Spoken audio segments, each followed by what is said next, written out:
अध्याय 11 राखलोक की पहली सांस। आरव सिंह के पैरों के नीचे की जमीन ठंडी नहीं थी, बल्कि भारी थी, जैसे हर कदम पर किसी पुराने युद्ध की थकान बसी हो। यह नया लोक अरण्यलोक जैसा खुला नहीं था। यहाँ आसमान धूसर था, सूरज धुंध में दबा हुआ, और हवा में राख की गंध थी।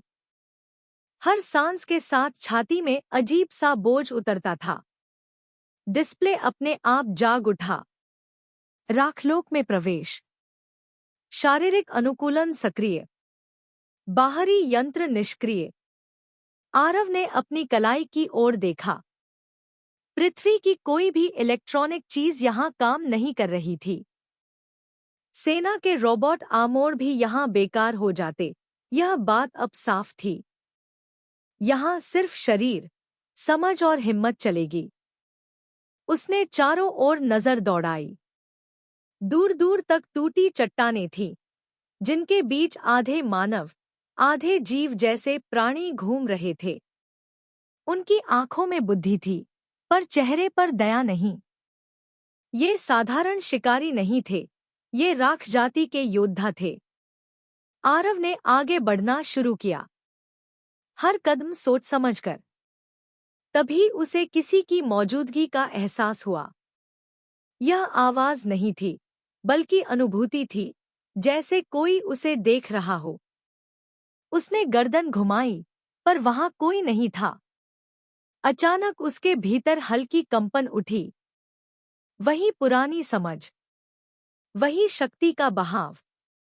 उसे एहसास हुआ, यह लोक सिर्फ बाहर से नहीं, भीतर से भी अलग है। यहाँ हर प्राणी किसी न किसी नियंत्रण में है। कोई ऐसी सत्ता है जो पर्दे के पीछे से इन जीवों को चलाती है। आरव का मन अपने परिवार की ओर गया। अगर मुझे वापस जाना है, तो इस लोक को समझना होगा। वह नायक बनने नहीं आया था, वह मजबूत बनने आया था। तभी सामने से 3 राखजाती योद्धा आगे बढ़े। उनके हाथों में जीवित हड्डियों से बने हथियार थे। एक ने भारी आवाज में कुछ कहा, भाषा समझ में नहीं आई, मगर मंशा साफ थी, यह उनकी जमीन थी। आरव रुका नहीं। उसने गहरी सांस ली और जमीन पर पैर जमाया। यह लड़ाई सिर्फ शरीर की नहीं थी, यह पहचान की थी। राखलोक में उसकी पहली सांस अब पूरी हो चुकी थी, और पहली परीक्षा सामने खड़ी थी। अध्याय 12 नियंत्रण की छाया। राखलोक की हवा अचानक और भारी हो गई। तीनों राखजाती योद्धा आरव के सामने अर्धवृत्त में खड़े थे। उनके शरीर पर राख जमी थी, जैसे युद्ध की धूल कभी उतरी ही न हो। आंखें भावहीन थी, लेकिन भीतर कोई और ताकत काम कर रही थी, यह आरव साफ महसूस कर पा रहा था। पहला योद्धा आगे बढ़ा। उसके कदम जमीन पर पड़ते ही हल्की कंपन उठी। उसने हमला नहीं किया, बस अपनी हथेली हवा में उठाई। उसी पल आरव के सिर में तेज दबाव बना, जैसे किसी ने उसके दिमाग को पकड़ लिया हो। सांस रुकने लगी। ये सीधी ताकत नहीं है। आरव समझ गया, ये नियंत्रण है। उसने दांत भींचे और अपने भीतर की समझ को फैलाया। वह शक्ति नहीं खोज रहा था, वह उस बहाव को पकड़ने की कोशिश कर रहा था, जो गुफा में उसे मिला था। दबाव कुछ पल के लिए कम हुआ। तभी उसे दिखा, राखजाती योद्धा के पीछे, उसकी परछाई से अलग एक धुंधली आकृति खड़ी थी। न पूरी तरह मानव, न पूरी तरह प्रकाश। उसकी आंखें ठंडी थी, और हाथ अदृश्य डोरियों की तरह योद्धा से जुड़े थे। स्पिरिट। आरव की सांस थम गई। तो यही था इस लोक का रहस्य। योद्धा खुद नहीं लड़ रहे थे, उन्हें कोई और चला रहा था। दूसरे योद्धा ने वार किया। हड्डी का हथियार हवा चीरता हुआ आया। आरव ने आखिरी पल पर झुककर वार बचाया, लेकिन तीसरा पीछे से आ चुका था। इस बार हमला शरीर पर नहीं, मन पर था। डर, कमजोरी और थकान सब एक साथ उभर आए। उसी पल आरव को अपने पिता की आवाज याद आई, अगर मन हार गया तो शरीर पहले ही मर चुका होता है। उसने जोर से जमीन पर पैर मारा, अपनी चेतना को समेटा, परछाई में खड़ी उस आकृति पर ध्यान टिकाया। जैसे ही उसकी नजर स्पिरिट से टकराई, धुंधली आकृति पीछे हटी, नियंत्रण टूटा।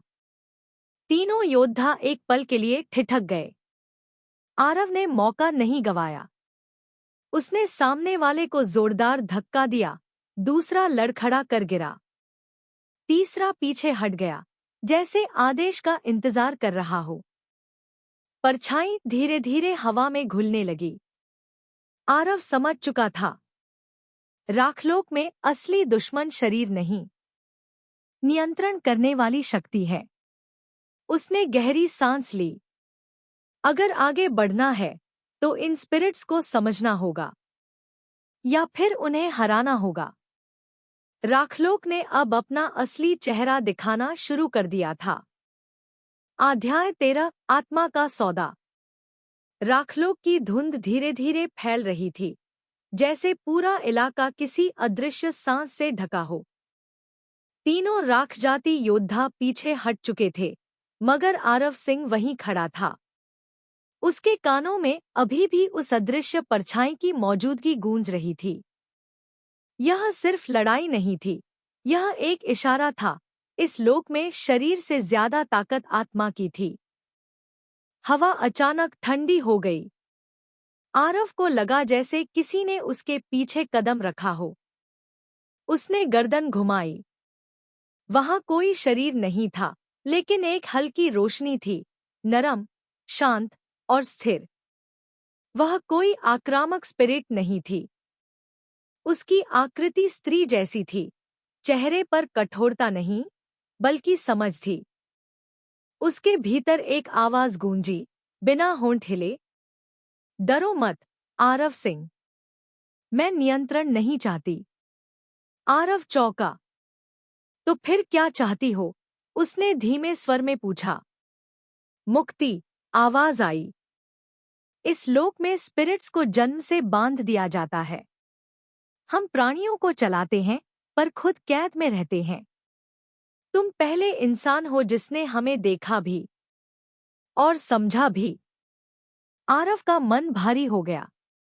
उसे अपने परिवार का चेहरा याद आया। मैं यहाँ बचाने नहीं आया, उसने साफ कहा। मैं यहाँ मजबूत बनने आया हूँ। स्पिरिट की रोशनी हल्की सी कांपी। ताकत बिना समझ के सिर्फ विनाश बनती है, उसने कहा। मैं सौदा चाहती हूँ। किस तरह का सौदा? मैं तुम्हें राखलोक की आत्मिक शक्ति का रास्ता दिखाऊंगी। आवाज शांत थी। लेकिन बदले में तुम मुझे नियंत्रण से मुक्त करोगे। कोई गुलामी नहीं, कोई आदेश नहीं, सिर्फ सहमति। आरव कुछ पल चुप रहा। यह दुश्मन नहीं था, लेकिन दोस्त भी नहीं। यह एक रास्ता था। और शर्त? उसने पूछा। शर्त ये, स्पिरिट बोली, अगर तुमने मुझे स्वीकार किया तो मैं किसी भी प्राणी को नियंत्रित नहीं कर पाऊंगी। मेरी शक्ति सिर्फ तुम्हारे साथ बहेगी। मतलब साफ था, ताकत मिलेगी, पर जिम्मेदारी भी। आरव ने आंखें बंद की। उसने अपने पिता की आवाज याद की। ताकत वो नहीं जो डर पैदा करे, ताकत वो है जो भरोसा दे। उसने आंखें खोली। मंजूर, उसने कहा। लेकिन एक बात याद रखना, मैं किसी का मालिक नहीं बनूंगा और किसी का गुलाम भी नहीं। रोशनी तेज हो गई। हवा में हल्की गूंज फैली। एक गरम लहर उसके शरीर से गुजरी। डिस्प्ले जाग उठा। आत्मिक अनुबंध सक्रिय। प्रथम स्पिरिट प्राप्त। नियंत्रण क्षमता समाप्त। आत्मिक शक्ति प्रवाह आरंभ। आरव गिरा नहीं। वह झुका नहीं। वह बस खड़ा रहा।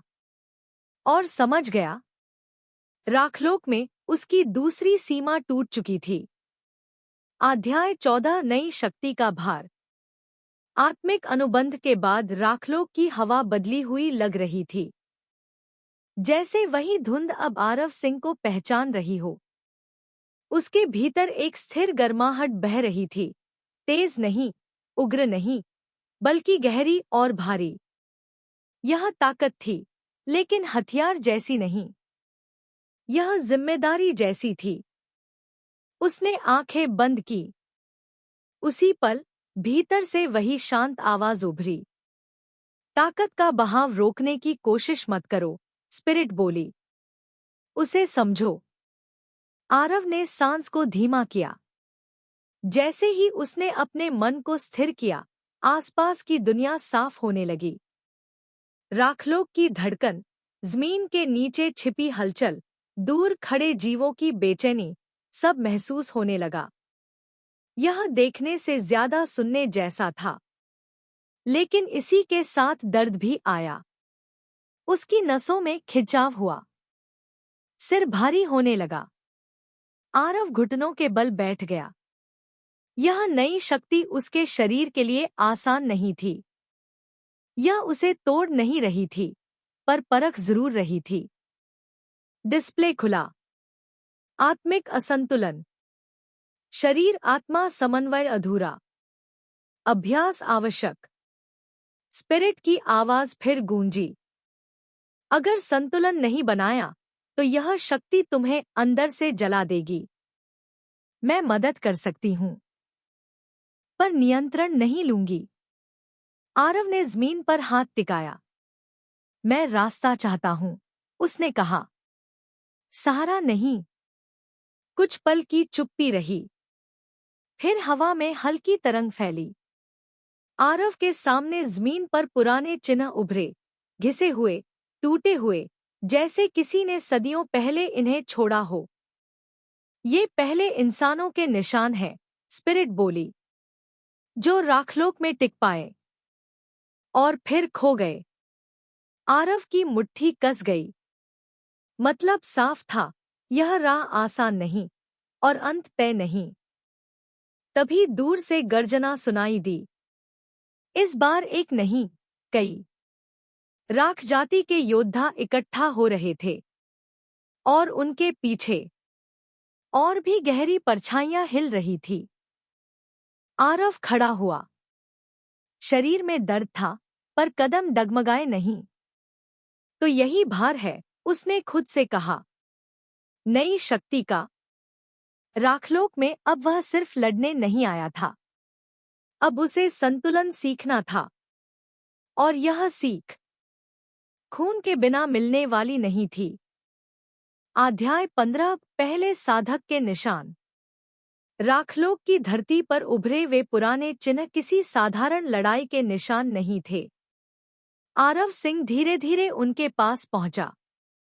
पत्थर पर गहरे कट, गोलाकार आकृतियां और बीच में जली हुई सी रेखाएं, जैसे किसी ने यहां खड़े होकर अपनी आत्मा को जमीन में उतार दिया हो। ये वही लोग थे, स्पिरिट की शांत आवाज भीतर गूंजी, जो तुम्हारी तरह इंसान थे और जिन्होंने शक्ति को समझने की कोशिश की। आरव ने उंगलियों से एक निशान को छुआ। उसी पल उसकी हथेली में हल्की गर्मी फैली। आंखों के सामने एक टूटा फूटा दृश्य उभरा। एक इंसान घुटनों के बल बैठा, चारों ओर राख जाति के योद्धा, और उसके ऊपर मंडराती अस्थिर आत्मिक ऊर्जा। आरव ने झटके से हाथ हटा लिया। वो असफल हो गया, उसने पूछा। हाँ, स्पिरिट बोली। उसने शक्ति को दबाने की कोशिश की, उसे संतुलित नहीं किया। आरव समझ गया, यहाँ ताकत को जीतना नहीं, सहना पड़ता है। तभी हवा में हलचल हुई। दूर खड़ी चट्टानों के पीछे से साए हिले। यह साधारण गश्त नहीं थी। राख जाति के योद्धा व्यवस्थित ढंग से आगे बढ़ रहे थे। उनके बीच एक लंबा, दुबला आकृति थी, जिसकी आंखों में खालीपन था, जैसे उसकी आत्मा पहले ही कहीं और हो। वो साधारण नहीं है, स्पिरिट ने चेताया। उस पर कई आत्माओं का अधूरा प्रभाव है। आरव की सांस गहरी हो गई। यह उसकी पहली असली परीक्षा थी, नई शक्ति के साथ, बिना पूरी समझ के। उसने आंखें बंद की, पुराने निशानों को याद किया। हथेली, सांस और जमीन, तीनों को एक लय में लाया। भीतर की गर्मी अब बेकाबू नहीं थी, बल्कि फैल रही थी। जैसे ही पहला योद्धा पास आया, आरव ने वार नहीं किया। उसने बस कदम आगे बढ़ाया। उस क्षण जमीन में हल्की कंपन फैली।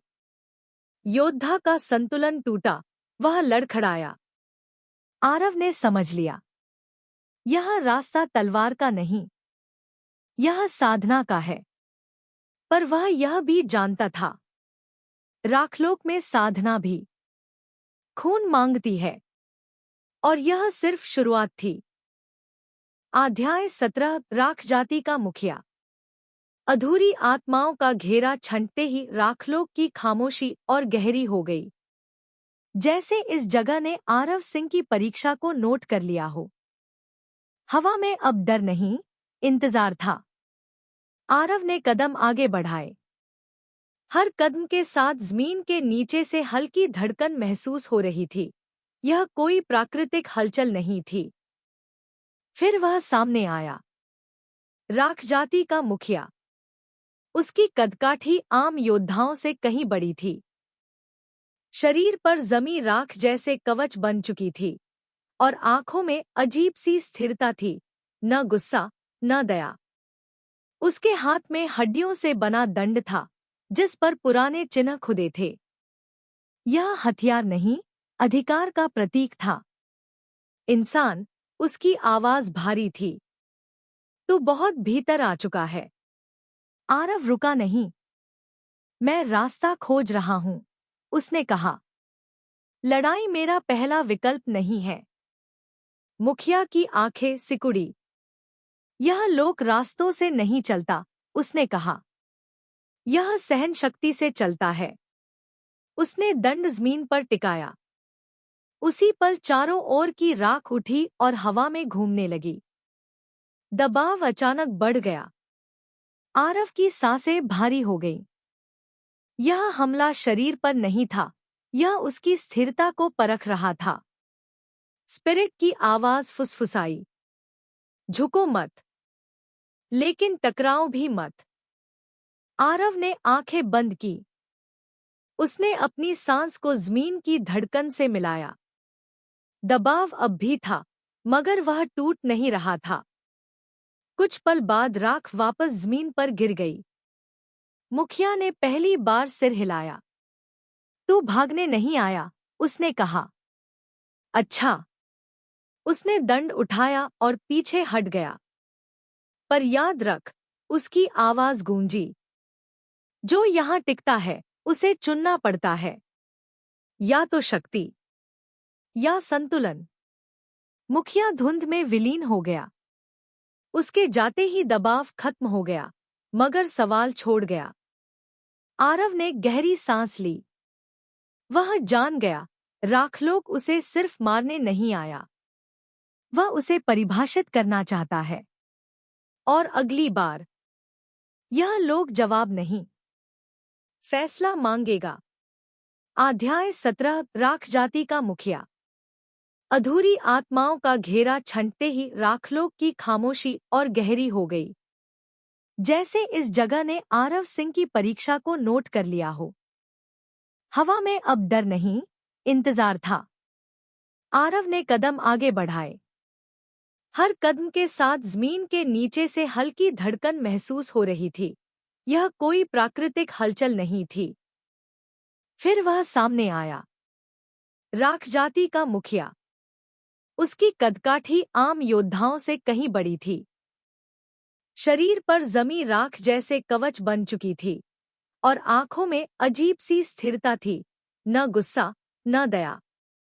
उसके हाथ में हड्डियों से बना दंड था, जिस पर पुराने चिन्ह खुदे थे। यह हथियार नहीं, अधिकार का प्रतीक था। इंसान, उसकी आवाज भारी थी। तू बहुत भीतर आ चुका है। आरव रुका नहीं।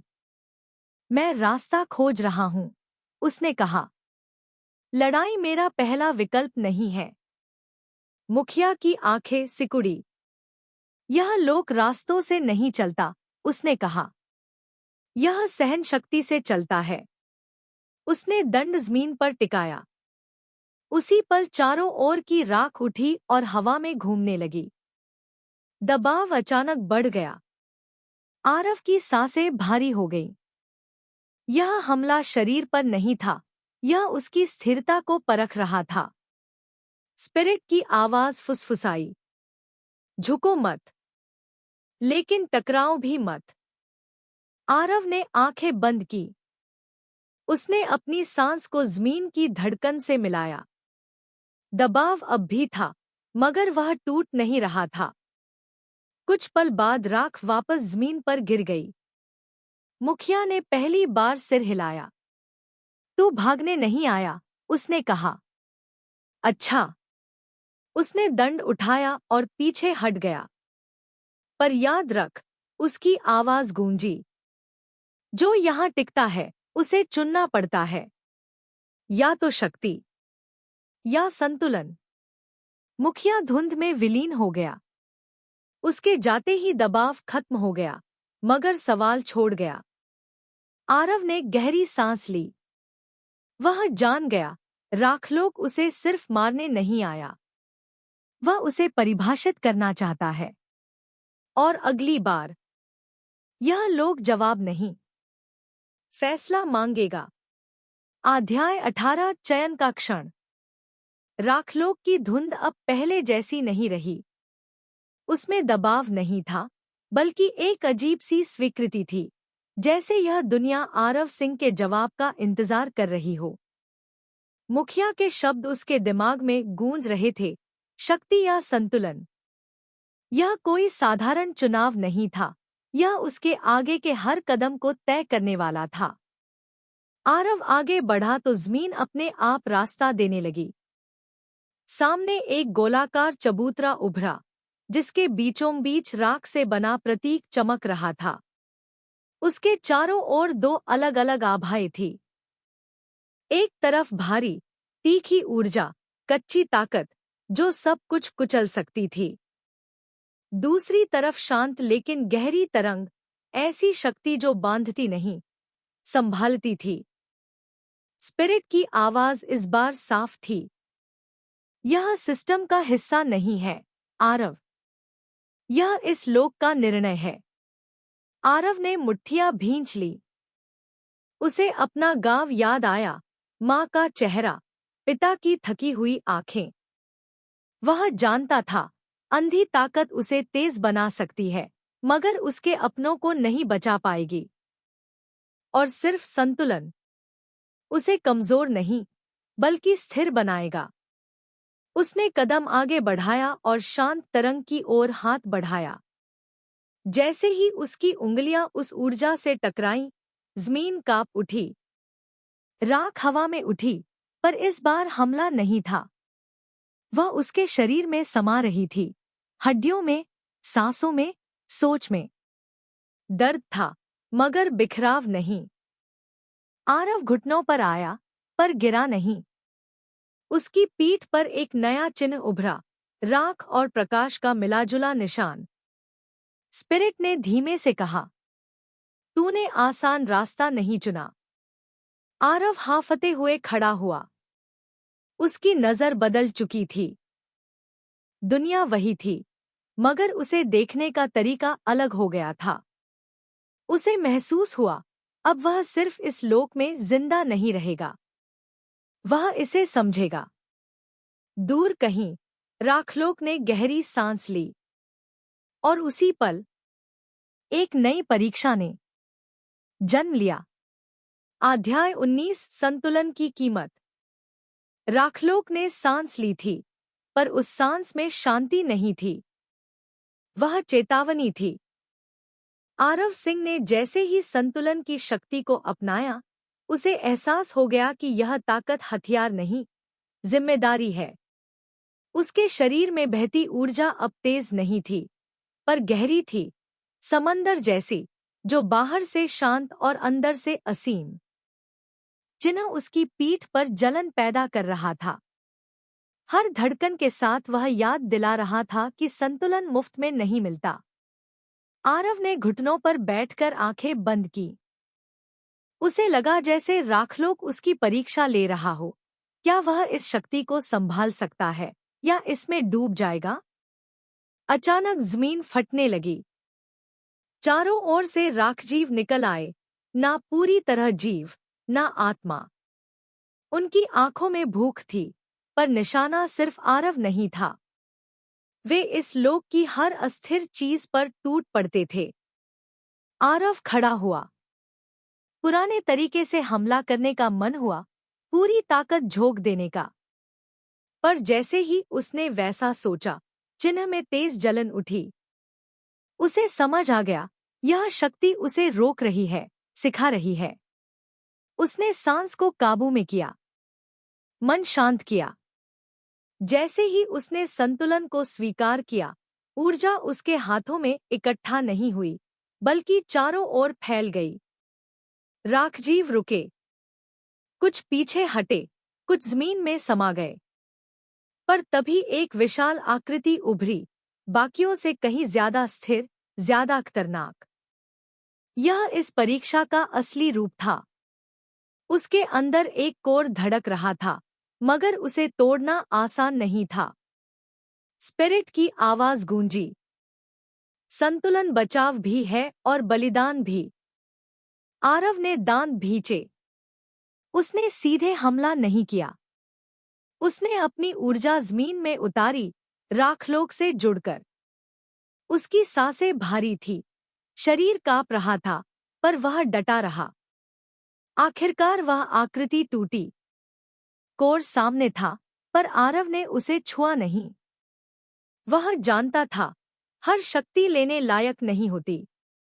उस पल उसे समझ आया, संतुलन की सबसे बड़ी कीमत खुद पर नियंत्रण है, और यही उसे बाकियों से अलग बनाती थी। दूर कहीं राखलोक ने फिर से सांस ली, इस बार भारी। अध्याय 20 जो नहीं लिया गया। राखलोक में टूटी हुई आकृति का कोर जमीन पर धड़क रहा था। हल्की हल्की रोशनी निकल रही थी, जैसे किसी बंद दिल की आखिरी धड़कन। आरव सिंह उसके सामने खड़ा था, मगर उसके हाथ आगे नहीं बढ़े। यह पहली बार था जब ताकत सामने थी और उसने उसे ठुकराने का फैसला किया। उसके भीतर दो आवाजें टकरा रही थी। एक कह रही थी, ले ले, इससे तू और आगे बढ़ेगा। दूसरी, जो अब धीरे मगर गहरी थी, हर शक्ति तेरा रास्ता नहीं होती। चिन्ह उसकी पीठ पर शांत था, जैसे उसके फैसले को मान रहा हो। स्पिरिट प्रकट हुई। उसकी आकृति पहले से ज्यादा साफ थी, मगर आंखों में चिंता थी। तू जानता है, उसने कहा, जो तूने छोड़ा है, वह किसी और के हिस्से आ सकता है। आरव ने गर्दन हिलाई। अगर मैं हर चीज अपने लिए रखूं, तो मैं भी उन्हीं जैसा बन जाऊंगा, जिनसे बचने के लिए मैं यहां तक आया हूं। उसके शब्दों में भावुकता नहीं थी, बस सच्चाई थी।